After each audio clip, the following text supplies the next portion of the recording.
Bonjour les Capricornes, bienvenue à votre tirage de août 2019. Ça avance très vite. Je me demande si vous avez la même sensation que moi. Donc aujourd'hui un tirage encore différent. J'avais envie de changer ça juste pour voir les énergies du moment. Donc on a le côté féminin, le côté masculin. Bien sûr c'est général, vous pouvez regarder votre lune ascendant. Et votre soleil, bien sûr, votre signe normal que vous allez regarder. On va commencer avec la déesse. Alors, Una, c'est votre déesse. Rien ne sert de se presser. Il n'est pas nécessaire de se hâter ou de provoquer les choses pour qu'elles arrivent. Tout arrive au moment parfait. Donc ça, c'est l'énergie qui vous entoure lors du tirage. Cette carte, on la tirera à la fin et on va commencer avec l'amour. Donc, du côté féminin, votre confiance, cette situation vous demande d'avoir la foi. Ce que je ressens ici, c'est vraiment l'amour de soi, de faire confiance que vous pouvez manifester vos rêves, que vous avez peut-être une envie de quelque chose et que vous sentez une sorte d'envie de presser les choses. Et le fait que vous voulez faire ça vient d'un manque de confiance en soi. Donc laissez le temps qu'il faut pour que ça arrive au bon moment. Ensuite, on a Marie-Madeleine du côté féminin. On a donc le 8 de denier à l'envers. Et on va regarder tout de suite le côté masculin. Lâcher prise, laisser cette situation se dérouler jusqu'à son terme. Ceci peut représenter des fins de contrat ou de...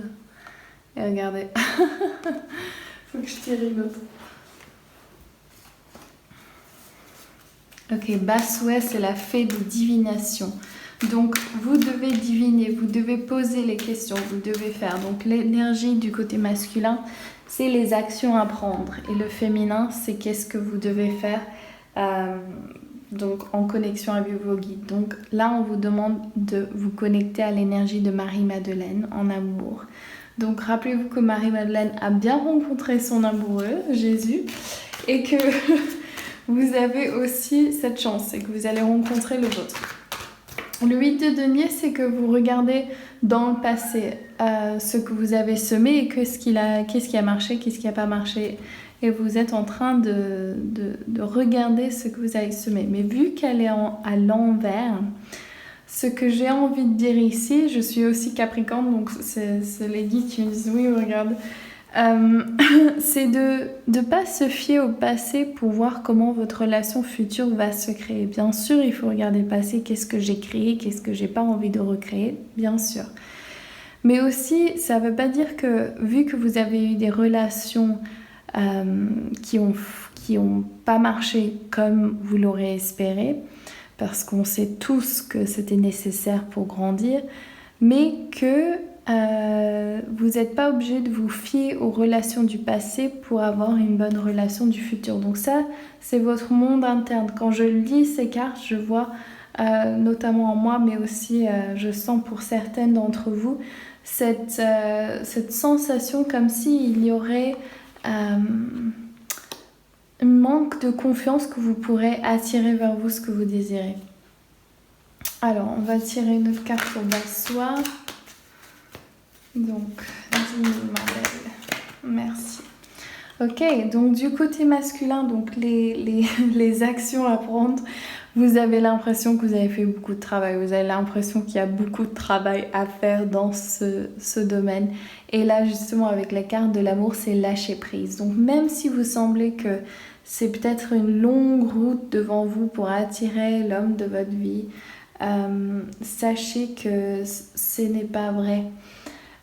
Quand on est en train de pousser avec l'énergie masculine sans le soutien du côté féminin, on a l'impression que ça va être difficile. Donc là, avec la carte de Bassoua, la fée de la divination, on vous demande d'aller diviner. Ce que je veux dire par là, c'est se connecter au divin à travers les cartes, à travers les runes, à travers les bâtons des yarrow avec le I Ching, peu importe.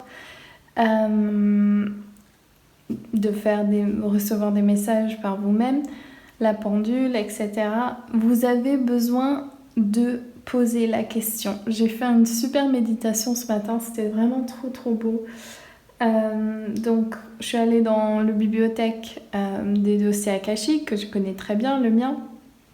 Et ensuite il y a un livre que j'ai ouvert, donc j'ai ouvert le livre dans mon imagination, j'ouvre le livre et il y a marqué non.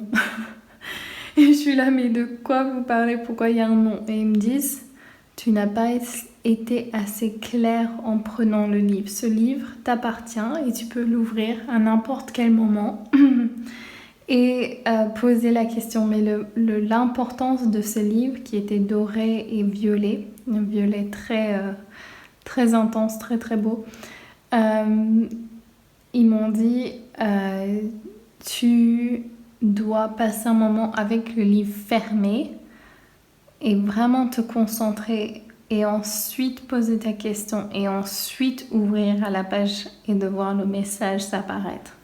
Et dès que j'ai fait ça avec les questions, c'était vraiment foudroyant et très beau.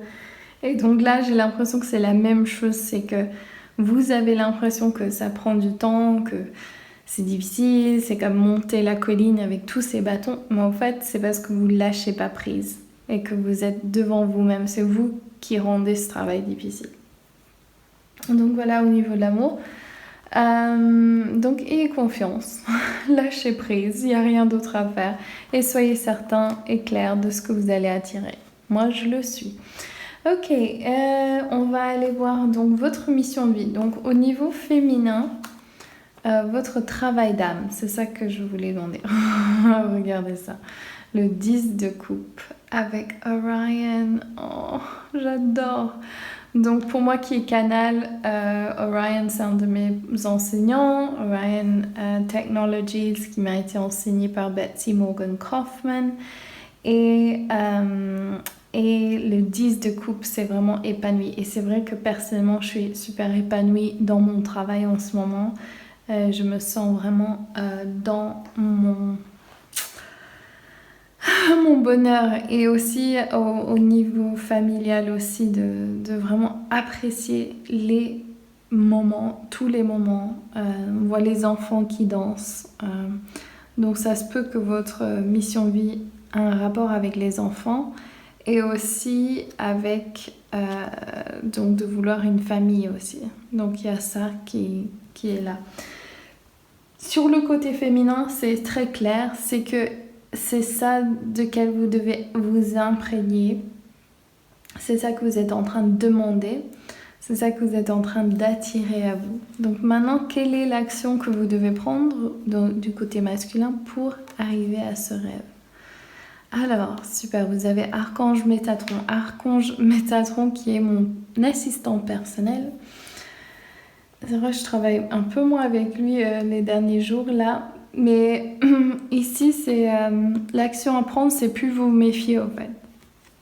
Cette carte, elle représente une fatigue extrême. Et ce monsieur, il est en train de faire attention qu'on ne lui vole aucun bâton. Parce que dans le futur, dans le passé, on lui a volé les bâtons, il n'a pas trop aimé. Et donc, il se méfie. Et c'est ça aussi, cette énergie dans l'amour aussi qu'il y a pour vous, les Capricornes, c'est est-ce que je vais recréer la même chose? Donc ici, au fait, vu qu'elle est en revers encore, on me dit, mes guides sont bien clairs là-dessus, c'est que vous n'avez plus rien à faire.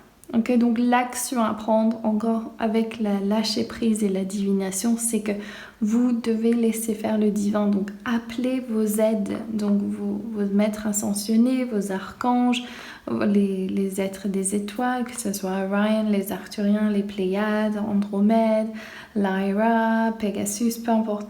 Vous appelez de l'aide intergalactique si vous n'avez pas les noms exacts et vous laissez faire. C'est ça. Quel est le travail qui vous rend joyeux? Quelle est la chose que vous aimeriez apporter à cette planète? C'est une question qui est importante. Pourquoi faites-vous ce travail? Est-ce que c'est juste parce que c'est pour de l'argent? C'est pas une chose assez importante ou est-ce que c'est quelque chose qui émane de votre être que vous avez envie de partager avec le monde? Ok. Et sachez que vos clients, vos contrats, voilà, si les gens ont besoin de travailler avec vous, c'est qu'ils viendront à vous. Ensuite, on va voir au niveau financier. Regardez ça, j'adore. Donc, Lakshmi pour les finances au côté féminin. Donc, il y a vraiment ce soutien de Lakshmi, la déesse hindoue de l'abondance.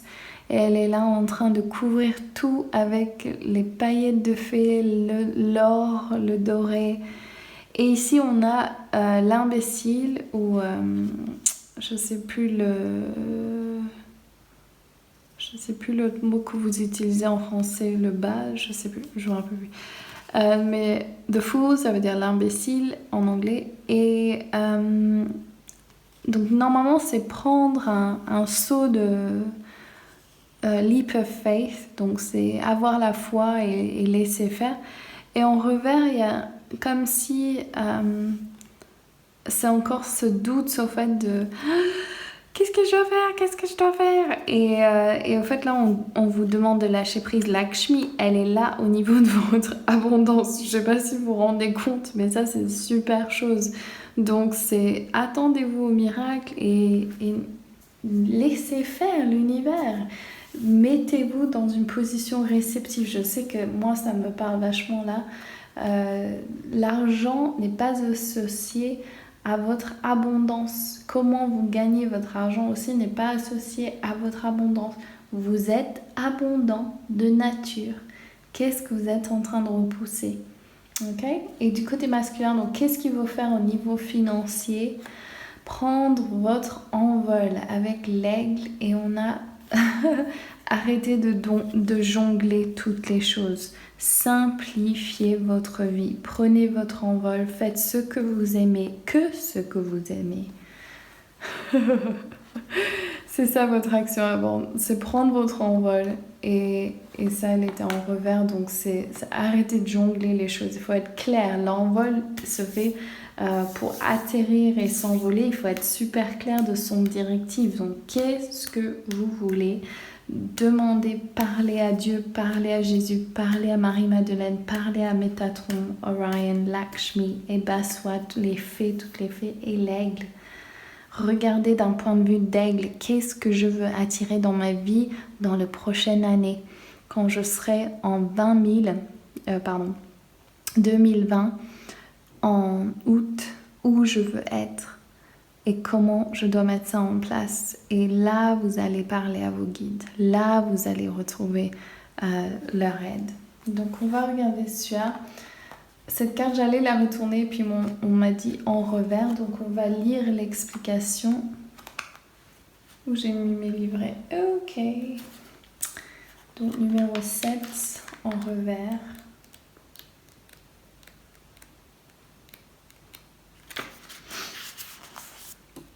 Le veilleur de pluie indique le besoin d'aller à l'intérieur pour contempler la véritable source de la force du monde. Ce qui, il vous le rappelle, est le destin de divin. C'est pas ça, je suis en train de lire le mauvais, c'est pour ça que je dis mal. Okay. Le veilleur de pluie est là pour vous aviser que vous vous essoufflez. L'obstination seule n'est pas suffisante pour que les choses se réalisent. Tout n'est pas à votre portée en ce moment. Si vous sentez que vous n'avancez pas, c'est parce que vous devez rester tranquille. L'entêtement peut vous mener à devenir comme un éléphant dans un magasin de porcelaine, créant des dégâts en avançant. Souvenez-vous que la source de l'eau de pluie est sacrée et créatrice. Buvez-en, demeurez calme et contemplez la véritable origine de la force. Ce n'est pas vous. Alors, abreuvez-vous profondément à la sagesse du divin et écoutez la magnifique musique qui joue dans votre vie. Lorsque vous aurez établi un contact conscient avec votre force supérieure, vous pouvez recommencer à aller de l'avant, revigorer et renouveler. Il s'agit aussi d'un important moment pour restaurer l'harmonie dans votre relation, puisque vous êtes peut-être temporairement en discordance l'un avec l'autre. S'il y a une lutte de force entre vous, souvenez-vous que seul le divin possède la véritable force et vous ne sentirez plus le besoin de lutter. Super message, j'adore. Ok, je vous embrasse tous très fort, je vous laisse pour ce mois d'août et je vous retrouve en septembre. Gros bisous, ciao.